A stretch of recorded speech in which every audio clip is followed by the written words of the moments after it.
And if we're adding value through adding bedrooms, it's always on the first floor. Now, having said that, there's a little caveat to that one. So if you're in an area, depending on where you are, you might be in a situation where the properties are on a slope, right? So that you will find that you have literally a basement, but the basement actually leads on to the garden.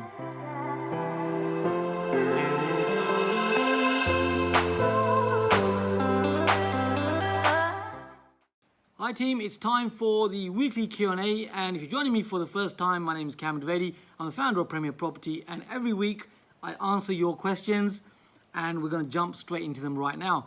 Now, the first question I've got here is from Jason. Jason is one of our PPIC members, Premier Property Inner Circle, and he's an active investor, and Jason is on it, and the question he's asking is all about bedrooms. Now, one of the great things about our country is that we tend to measure values when it comes to residential property on bedrooms, right?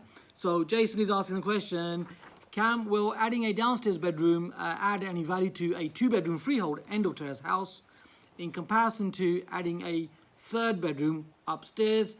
How will the valuer view it? You know, can that add value? So this is the question that Jason is asking. Now, Jason, the thing is, you can, of course, use a room downstairs and let a tenant know that they can use it in their home, and that is a bedroom. However, when it comes to valuers, it's really going to be on a 2-story building. It's going to be on the first floor. So the ground floor, a valuer will not assess it, in my experience, as a bedroom. Now, we do a number of conversions when it comes to residential properties, and if we're adding value through adding bedrooms, it's always on the first floor.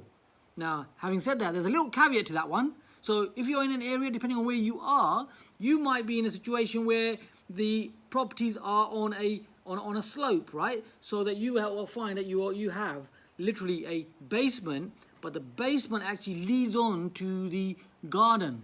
So there's an open entrance towards that. And you will find that you have a first floor and you have a second floor.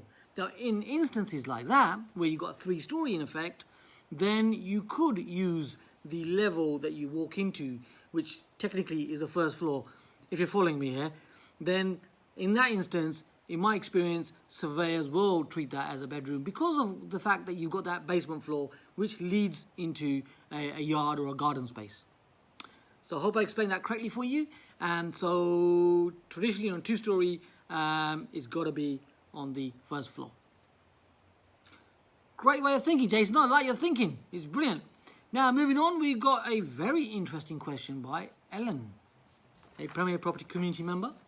Is asking that she's renting out a 1-bedroom flat where the bedrooms are slightly smaller than the minimum space standard for a double room. Now, the question that she's asking is, will this affect the rental income?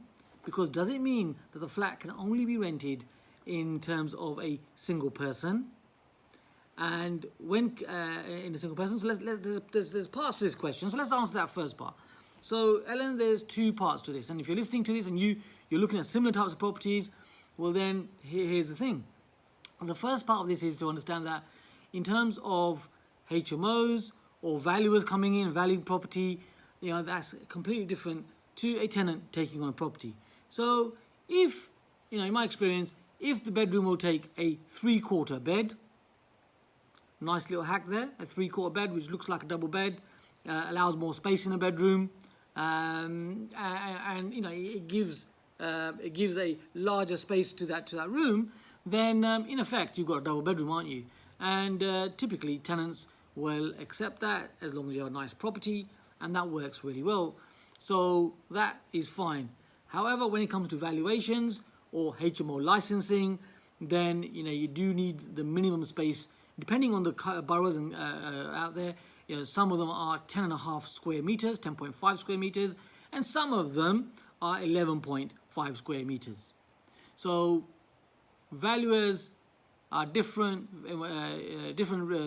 sizes that you're looking at rooms compared to tenants, which will accept a different type of number as well. So that's the way you can think of the room sizes. So my point is, it's not going to affect it's not really going to affect your rental. So if it's a reasonable sized room and you can treat it as a double room, you're absolutely fine. Values will treat you differently, like I've just explained. Next up, we have Keith, and Keith is asking all about the fact, well, he's actually exchanging. He's talking about the weather, how beautiful it is. Lucky you, right? And he's also saying he's cruising towards exchange. However, he's concerned a little bit about the AST. He's asking, should he have a new AST? Should he show it to the current owner? What should he do about that? Well, here's the thing, Keith. So, a little bit of good news for you.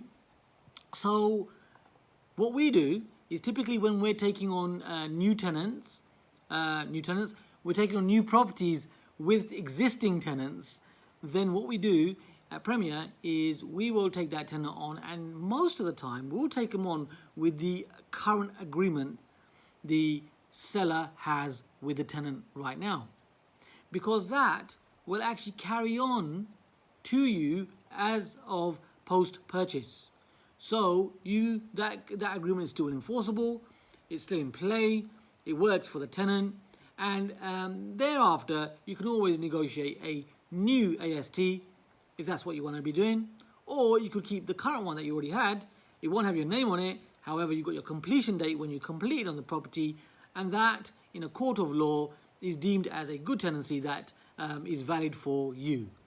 So a quick hack there. You could decide just to keep the current tenancy that you have and just glide through that exchange and complete while you're enjoying the weather.